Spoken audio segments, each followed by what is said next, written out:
And the Mali drags the main character into the location. They leave the converters outside, and this is when they find out that the people who are living in the bazaar, running shops, stores, restaurants, inns, are all dead. If they live in the bazaar, have permanent residence in the bazaar, they are dead. Their bodies are hanging upside down in this location, this entombed area. And the Mali can't do anything to release them from it because he has ties to this. Because everyone who is running the bazaar or living in the bazaar died by the hands of the Melid, or at least a good portion of them died by the hands of the Melid during that fight that led to the Melid's death. Yes, they are tied to him and they have resentment and hate. They can sense his blood. They have known that blood, they sense it, and it will awaken their hatred and resentment. He might not have been the one who tied them down to the bazaar and enforced them to live in servitude to the bazaar, but he is tied to their deaths, and they are furious once they realize who the Melid is.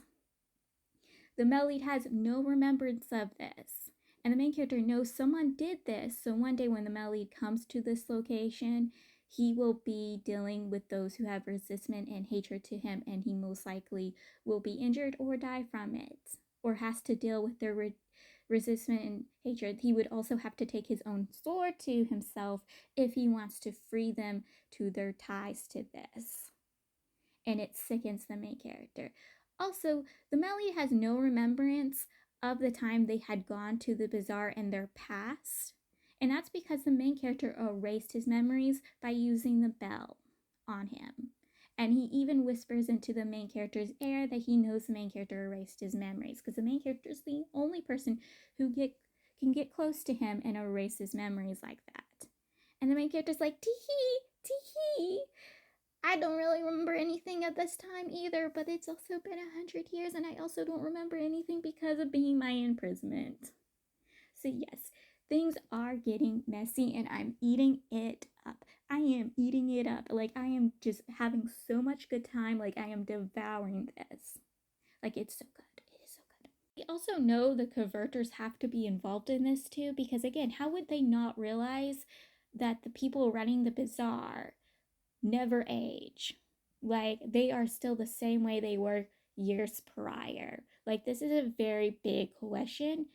And when they get a bunch of the converters, like the lower ranking ones, like the ones who are basically students, get hold of them and enforce the two highest ranking converters to come to them, they find out from the highest ranking male converter that the main character already spoke to him before. And he told the main character everything, that they know about this. They know about the little tomb area, that the imprisonment of the old bazaar workers, those who used to live here, that they're tied there, they're bound there. They know of this. They know this. Specifically, he knows this. Nobody really knows outside of the more high-ranking ones. Well, the high-ranking woman doesn't know this fact. He knows because he was told by their leader that this information, and he's the only one outside of their leader that knows. Like, yeah, it's confusing. But the main character had already spoken to him. But the main character really doesn't remember this because, again, his memories are gone.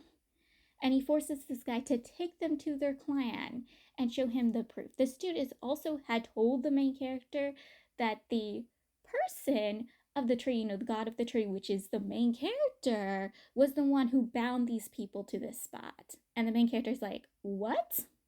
Even his past self didn't really believe this when this dude was telling him, but supposedly the main character was the one who bound these people for here.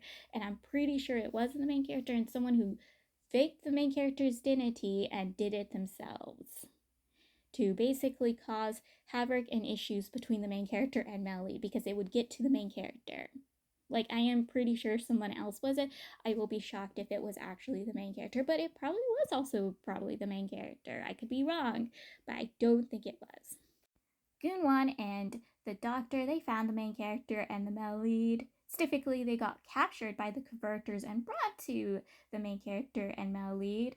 So they're teamed up again. And so the highest ranking male converters taking the main character, Melid, and Gunwan with them to his clan. And The doctor at first was going to go with him, but because of what the first goon said to him, he stays back.